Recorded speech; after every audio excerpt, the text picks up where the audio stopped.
শুভ দুপুর বন্ধুরা। আজকে তো ওয়েদার খুবই সুন্দর, পুরো ঠান্ডা ঠান্ডা ওয়েদার। সকাল থেকে বৃষ্টি, তার মধ্যে আজকে তো ভালো কিছু খাবার খেতে মন যাচ্ছে। তো বর প্রথমে বলল খিচুড়ি আর চিকেন কষা। আমি না না, খিচুড়ি করো না, তার থেকে রুটি আর চিকেন। বলল ঠিক আছে তাই।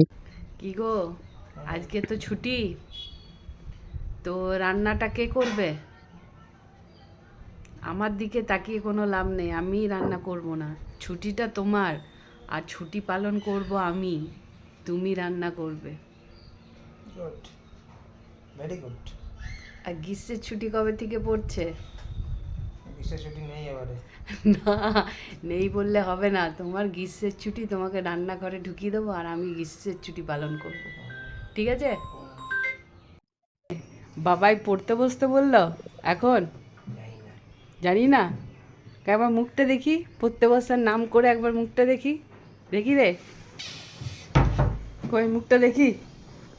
হায় হায়, কি কষ্ট গো, পড়তে বসতে হবে বলে।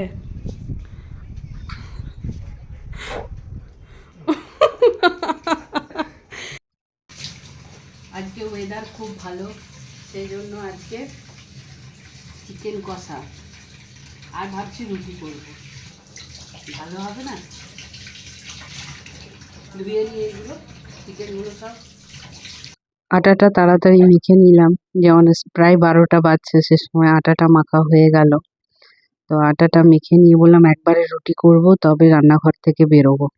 তখন ও বলল যে না, আগে একটু চা করি, চাটা খাও, তবে না এনার্জিটা আসবে। আমি ঠিক আছে তাই করো, একটু চা করো, খাই, ভালো করে দুধ দিয়ে পুরো পুরো করো, খাবো, তারপর রান্নাঘরে আবার ঢুকবো।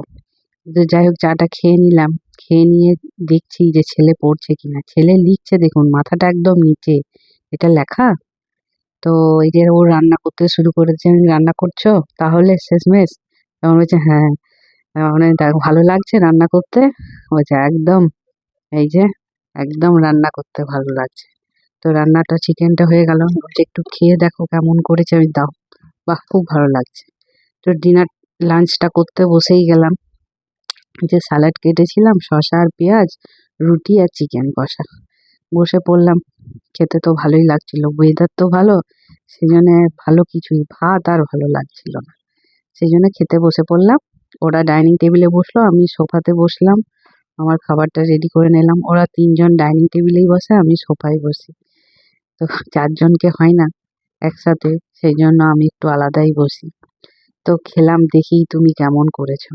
তো খেয়ে দেখলাম যে না, তুমি তো রান্নাটা বেশ ভালোই করো, সেটা তো নতুন করে বলার মতো কিছু নেই। তো এবারেও তাই, খুব ভালো হয়েছে রান্নাটা। তো এটাই বললাম, তাড়াতাড়ি খেয়ে নাও তোমরা, আজকে ভালোই রান্না হয়েছে। ঠিক আছে চলো, খুব সুন্দর হয়েছে। আর একবার দেখো, সবারই খাওয়া কমপ্লিট হয়ে যাওয়ার পর একবার ব্যালকনিতে এসে দেখো মেঘের অবস্থাটা, কি সুন্দর না? এই ওয়েদারটা আমার খুব ভালো লাগে, না গরম না ঠান্ডা। ঠান্ডা হাওয়া দিলে তো শীত শীত করছে, মেঘ একদম অন্ধকার, বৃষ্টি নামলো বলেই আর কথা নেই। তো কেমন লাগলো ব্লগটি জানিও। বাই, ভালো থেকো তোমরা।